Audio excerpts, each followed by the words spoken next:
มดข่าวพาเพลินสวัสดีค่ะบุกบ้านลุงผวนน้ำใจมาจากทั่วสารทิศทั้งข้าวหมาข้าวคนช่วยพ้นอดอยากจากกรณีลุงผวนอายุ66ปีถูกถ่ายคลิปขโมยข้าวหมาบริเวณบ่อขยะอำเภอชะอำจังหวัดเพชรบุรีวอนโลกโซเชียลนะคะก่อนที่ลุงผวนจะเปิดใจถึงสาเหตุที่ต้องขโมยข้าวหมาจนเกิดกระแสดราม่าอย่างกว้างขวางนะคะต่อมาผู้ถ่ายคลิปได้เข้ามาพูดคุยพร้อมทั้งขอโทษกับเรื่องที่เกิดขึ้นแล้วค่ะล่าสุดนี้นะคะวันที่28กันยายนนักข่าวเดินทางไปที่บ้านของนายผวนศรีภูมิอายุ66ปีซึ่งอาศัยอยู่ภายในบ้านสังกะสีไม่มีเลขที่นะคะไม่มีน้ำประปาไม่มีไฟฟ้าใช้ค่ะบริเวณเชิงเขาบ้านเขาโปร่งตำบลเขาใหญ่อำเภอชะอำจังหวัดเพชรบุรี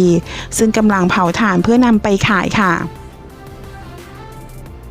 โดยวันนี้นายชาร์ตตลาดไทยเจ้าของกิจการตลาดไทย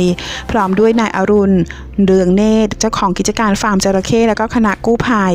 ได้นำอาหารสุนัข40กระสอบข้าวสาร10กระสอบสิ่งของอุปโภคและบริโภคเครื่องนุ่งห่มแล้วก็เงินสด 10,000 บาทมามอบให้กับลุงผวนอีกด้วยนะคะ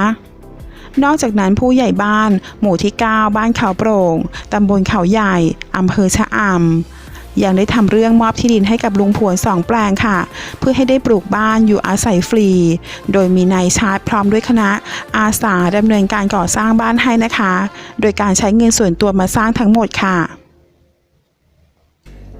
โดยตลอดทั้งวันนี้มีประชาชนที่ทราบข่าวเรื่องความลำบากของลุงผวนเดินทางนำสิ่งของข้าวสารอาหารแห้งมาให้ลุงผวนนะคะเพื่อให้ทั้งคนแล้วก็สุนัขไม่ต้องอดอยากอีกต่อไปแล้วค่ะซึ่งเป็นไปด้วยความชื่นมื่นนะคะทั้งผู้ให้แล้วก็ผู้รับค่ะซึ่งลุงผวนเองก็มีให้แต่คำอวยพรแล้วก็ขอบคุณในน้ำใจของทุกๆคนนะคะพร้อมบอกด้วยนะคะว่าข้าวของที่ได้ก็จะนำไปมอบต่อให้กับผู้ที่ลำบากค่ะ